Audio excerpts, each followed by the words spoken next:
Hello everyone, I am Prem Kumar Patle from KV number 1 Chindwara. Dear students, today I am here along with the third part of People as Resource. And dear students, in this session, we will see about the quality of population. And in that section, we will focus on education and health. Dear students, while we are talking about the quality of population, definitely we are talking about the education and health facility. प्यारे बच्चों, अगर हम किसी देश की जनसंख्या की गुणवत्ता की बात करें तो उस देश की जनसंख्या की गुणवत्ता उस देश में रहने वाले लोगों की एजुकेशन लेवल, उनकी हेल्थ लेवल, उनकी लाइफ एक्सपेक्टेंसी इस पर डिपेंड करती है कि वे कितना स्किल्ड हैं, वे कितने एजुकेटेड हैं, उनकी हेल्थ कैसी है.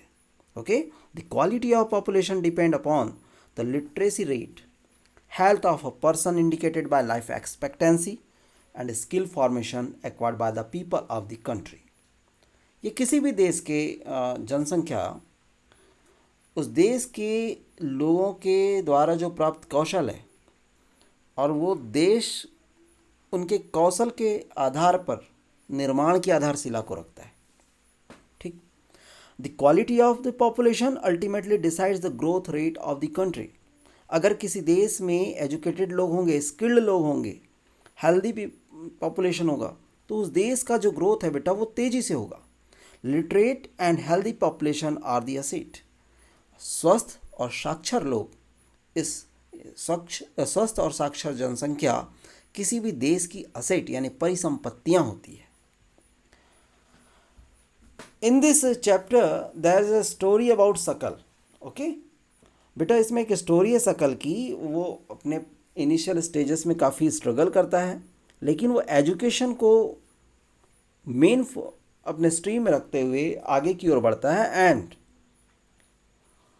As a fruit of his life, he got a very wonderful job. He was getting a wonderful salary, a handsome salary. Why he got all these things? He got all the things with the help of education. बच्चे, वो सकल ने एक अपनी education को उस level पर लेकर गया.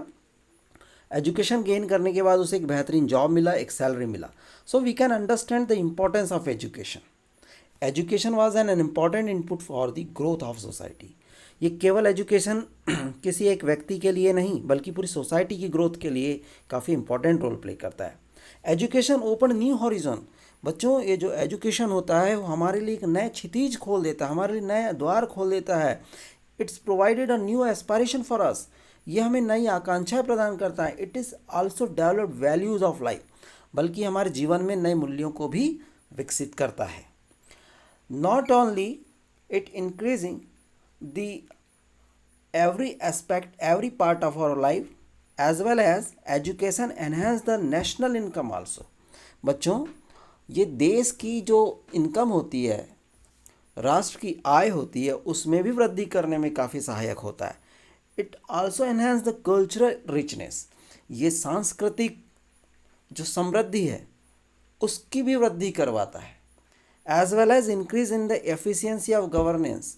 प्रशासन की कार्य क्षमता को भी एजुकेशन कई गुना आगे तक बढ़ा देता है. Now we will read here about the education scenario in India. हम भारत में एजुकेशन का, शिक्षा का क्या परिदृश्य है उसको समझने का प्रयास करते हैं. There is a provision made for providing universal access, retention and quality in elementary education with a special emphasis on girls. बच्चों, प्राथमिक शिक्षा में यूनिवर्सल एक्सेस, सार्वजनिक पहुंच, रिटेंशन, धारण और क्वालिटी, इन चीज़ों को प्रदान करने का प्रोविज़न यानी प्रावधान किया गया है. And with the special focus on girl, special emphasis on girl, लड़कियों पर विशेष जोर दिया गया है. क्योंकि ज़्यादातर उदाहरण हमें ऐसे ही मिलते हैं कि बच्चियाँ एलिमेंट्री एजुकेशन भी गेन नहीं कर पाती हैं. तो इन एलिमेंट्री एजुकेशन में स्पेशल एम्फेसिस किस पर किया गया है? गर्ल पे किया गया. And there is also an establishment of pace setting of schools. बच्चों, ऐसे ही कुछ पेस सेटिंग एग्जाम्पल्स के तौर पर अगर हम बात करें, प्रगति निर्धारक विद्यालयों की स्थापना भारत सरकार के द्वारा की जा रही है, जैसे कि Navodaya Vidyalaya in each district. प्रत्येक जिले में नवोदय विद्यालय जैसे प्रगति निर्धारक विद्यालयों की स्थापना की जा रही है और की गई है। ठीक है। इसके अलावा आप देखेंगे कि हाई स्कूल लेवल पर स्टूडेंट्स को वोकेशनल स्ट्रीम में एक्सपर्ट बनाने की अभी तैयारियां की जा रही है और ये काम बहुत दिनों से चल भी रहा है। Vocational stream have been developed to equip large number of high school students with occupations related to knowledge and skill. बड़ी संख्या में जो हाई स्कूल के विद्यार्थियों को ज्ञान और कौशल से संबंधित जो व्यवसाय है वो उपलब्ध कराने के लिए व्यावसायिक शाखाएं, एक वोकेशनल स्ट्रीम को स्टार्ट किया गया है।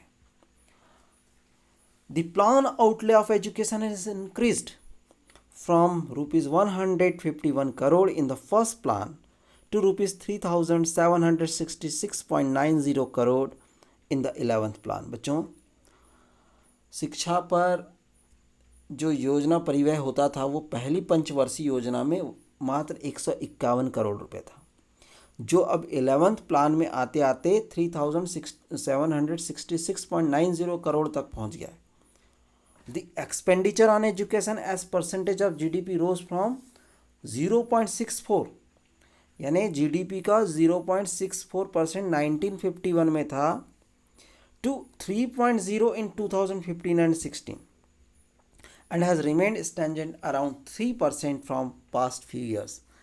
अगर हम सकल घरेलू उत्पाद की आधार पर बात करें, GDP के आधार पर बात करें, तो शिक्षा पर जहां 1951 से 52 में 0.64% था, अब वो बढ़ करके 2015-16 में 3% तक आ गया है।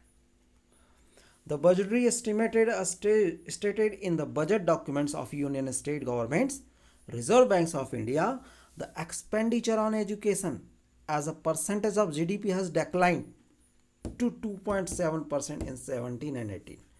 ये बतलाता है कि ये जो आधिकारिक पत्र हैं उनमें जीडीपी की अकॉर्डिंगली एजुकेशन के जो परसेंटेज है जीडीपी के अकॉर्डिंगली वो 2.7% की डिक्लाइनिंग की ओर इंडिकेट कर रहा है।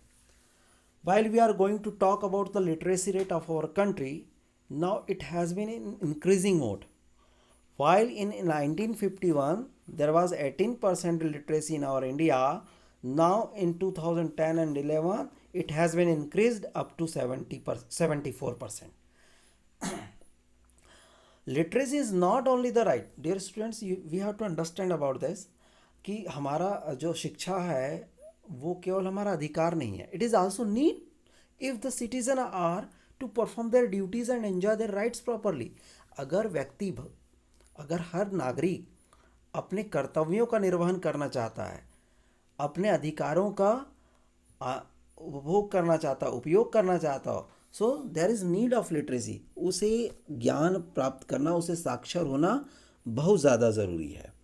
However a vast difference is noticed across different section of the population. हालांकि जनसंख्या का हम अगर बात करें तो जनसंख्या के जो विभिन्न भागों में के बीच हमें व्यापक अंतर देखने को मिलता है। Literacy among males in nearly 16.6 higher than females। बच्चों, अगर हम साक्षरता की बात करें तो पुरुषों का जो साक्षरता दर है वो महिलाओं की तुलना में 16.6% ज़्यादा है and it is about 16.1% higher in urban areas as compare to rural areas.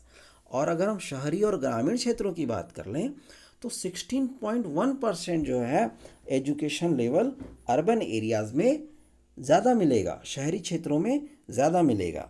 And in 2011 literacy rates varied from 94% in Kerala to 62% in Bihar.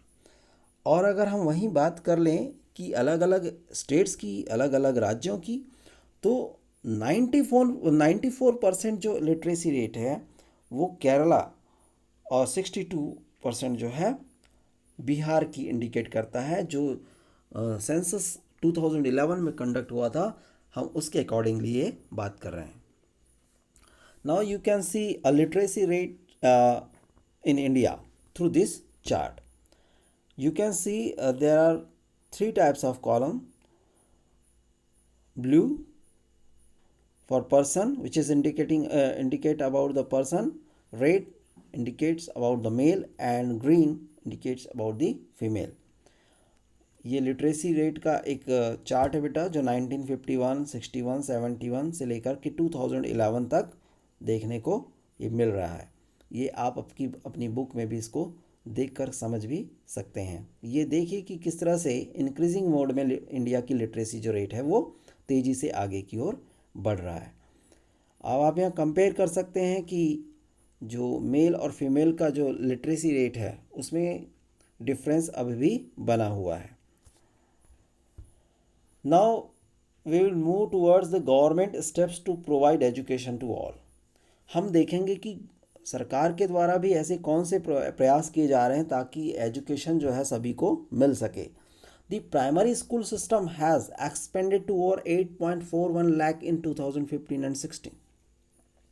बच्चों, ये प्राइमरी एजुकेशन को बढ़ावा देने के लिए सरकार के द्वारा जो प्राइमरी स्कूल सिस्टम को चालू किया गया है उसमें आज उसकी संख्या जो है 8.41 लाख के आसपास पहुंच गई है. But unfortunately this huge expansion of schools, इतने स्कूल्स खोल लेने के बावजूद भी क्या प्रॉब्लम है, schools has been diluted by the poor quality of schooling and high drop out rates. बच्चों, दुर्भाग्यवश स्कूल शिक्षा के इस विस्तार को शिक्षा के निम्न स्तर के कारण, poor quality of schooling and high drop out rates, बीच में ही पढ़ाई छोड़ देने की जो उच्च दर है ना, उसने कमज़ोर कर दिया. इतना बेहतरीन मोटो को लेकर अगर गवर्नमेंट काम कर रही थी, लेकिन quality of schooling poor quality की वजह से और हाई ड्रॉप आउट रेट्स की वजह से सारी जो तैयारियां थी उस पर कहीं ना कहीं क्वेश्चन मार्क लग जाता है. Sarva Shiksha Abhiyan is a significant step towards providing elementary education to all children in the age group of 6 to 14 years by 2010. बच्चों, 6 से 14 वर्ष आयु वर्ग के सभी स्कूली बच्चों को वर्ष 2010 तक जो था प्राथमिक शिक्षा प्रदान करने का एक जो अभियान चला था, वो इस एजुकेशन प्रोवाइड करने के लिए एक माइलस्टोन था और वो चल भी रहा है, अभी भी चल रहा है. पहले इस स्टेप को कंप्लीट करने का टारगेट रखा गया था, लेकिन अब ये कंटिन्यूएशन में है. It is a time bound initiative by the central government. ये जो था ये एक समयबद्ध पहल थी. It was taken a initiative by the central government with the partnership of states and local government and the community for achieving the goal of universalization of elementary education. प्राथमिक शिक्षा का सार्वभौमिक लक्ष्य को प्राप्त करने के लिए केंद्रीय सरकार ने एक ये समयबद्ध पहल जो थी वो राज्यों की सरकारें, स्थानीय सरकारें और समुदाय की सहभागिता के साथ इसको शुरू भी किया था. Along with it, bridge courses and back to school camps have been initiated to increase the enrollment in elementary education. इसके साथ ही बच्चों, शिक्षा में ज़्यादा से ज़्यादा एलिमेंट्री एजुकेशन में ज़्यादा से ज़्यादा एनरोलमेंट हो, प्राथमिक शिक्षा में नामांकन बढ़े, उसको बढ़ाने के लिए इन्होंने ब्रिज कोर्सेज स्टार्ट किया और बैक टू स्कूल जैसे कैंपेन को स्टार्ट किया. ठीक है, मिड डे मील की स्कीम को चालू किया ताकि बच्चों की अटेंडेंस स्कूल में बढ़ सके, रिटेंशन ऑफ चिल्ड्रन, बच्चों की धारण क्षमता बढ़ सके, as well as government wants to improve their nutritional status, बच्चों की जो पोषण स्थिति उसमें सुधार लाने के लिए काम किया गया. तो ये सर्व शिक्षा अभियान के बड़े इंपॉर्टेंट और बहुत ही इफेक्टिव मेजर्स थे वो जो उठाए गए थे गवर्नमेंट के through. This policy could add to the literate population of India. और इन नीतियों से भारत में शिक्षित लोगों की संख्या में कुछ वृद्धि हो सकती है. इस तरह से सरकार ने इस पर काम किया था. The strategy focuses on increasing access, quality, adoption of state-specific curriculum modification, occasionalization, and networking on the use of information technology. बच्चों, ये रणनीति ऐसी थी कि इस तरह की रणनीति जो पहुंच में वृद्धि करने के लिए हो, एक्सेस कर सके, क्वालिटी को इम्प्रूव कर सके, है ना। और जो राज्यों के लिए जो विशेष पाठ्यक्रम बनाया गया है, स्टेट स्पेसिफिक करिकुलम, उसमें मॉडिफिकेशन किया जाना, ओकेशनलाइजेशन करना, व्यवसायीकरण करना, और सूचना प्रौद्योगिकी जैसे उपयोग का जाल बिछा करके गवर्नमेंट ने लोगों के बीच में एजुकेशन को तेजी से फैलाने का काम किया। The plan also focuses on distance education. इसके अलावा दूरस्थ शिक्षा योजना पर भी काम किया गया, ठीक है। औपचारिक, अनौपचारिक, इस तरह की convergence of formal, non formal, distance and IT education institutions, जो सूचना, दूरस्थ और संचार प्रौद्योगिकी शिक्षा देने वाले शिक्षण संस्थान हैं, उनके अभिसरण पर भी केंद्रित किया गया। And over the past 50 years, there has been significant growth in number of university and institutions of higher learning in a specialized area. और लगभग 50 सालों में विशेष क्षेत्र में उच्च शिक्षा देने वाले जो शिक्षण संस्थान थे, यूनिवर्सिटीज़ थी, विश्वविद्यालय, उनकी संख्या में महत्वपूर्ण वृद्धि भी देखने को हमें मिली। ये आपके सामने एक टेबल है 2.1, that is indication that is given an information regarding the number of institution of higher education, okay, and enrollment and faculty, but students कितने हैं, टीचर्स कितने हैं यूनिवर्सिटीज़ में, नंबर ऑफ़ कॉलेजेस कितने हैं, नंबर ऑफ़ यूनिवर्सिटीज़ कितनी हैं, 1950 to 51 से लेकर 2018-19 इस तक का यहाँ पर इस चार्ट में आपको इन्फॉर्मेशन देखने को मिलता है। Now dear students, we will talk about the health, okay? कहते हैं कि स्वास्थ्य ही सबसे बड़ा धन होता है, और एक स्वस्थ व्यक्ति अपने जीवन के हर उन लक्ष्यों को प्राप्त करने के लिए आशान्वित होता है, क्योंकि वो एक हेल्दी है, एक स्वस्थ पुरुष है, स्वस्थ व्यक्ति है। और एक स्वस्थ व्यक्ति हमेशा ही अपनी ग्रोथ कर सकता है। वो कभी लाइबिलिटीज़ की रोल प्ले नहीं करता, वो हमेशा असेट के तौर पर काम करता है। वो एक नेशन की, एक सोसाइटी की, एक फैमिली का वो असेट होता है, एक परिसंपत्ति होती है। हम अब यहाँ पर हेल्थ से रिलेटेड जो क्वालिटी का एक अलग एस्पेक्ट है, उस पर भी हम डिस्कस करेंगे। The health of a person helps him to realise his or her potential and the ability to fight illness. बच्चों, किसी भी व्यक्ति का जो स्वास्थ्य होता है ना, वो उसकी अपनी क्षमता को प्राप्त करने के लिए और बीमारियों से लड़ने की ताकत देता है, ठीक है। हम अभी अब चर्चा करते हैं ना, इम्यूनिटी सिस्टम अपना स्ट्रॉन्ग करो। इम्यून सिस्टम को स्ट्रॉन्ग करने से आप जो है, जो डिसीज़ है, इलनेस है, उससे आप फाइट कर सकते हैं। तो health is most important aspect of part of our life. She will not be able to maximise his her output to the overall growth of the organisation. बच्चों, एक अस्वस्थ व्यक्ति होता है ना, वो किसी भी संगठन के लिए मैक्सिमम आउटपुट नहीं दे सकता, वो संगठन के लिए बोझ बन जाता है। Health is an indispensable basis for realising one's well being. वास्तव में स्वास्थ्य जो होता है अपना कल्याण करने का एक बहुत ही महत्वपूर्ण आधार होता है, कि हम उससे हम अपने आप में एक अपना कल्याण कर सके, एक बेसिक चीज़ होती है। Henceforth, improvement in the health status of the population has been the priority of the country.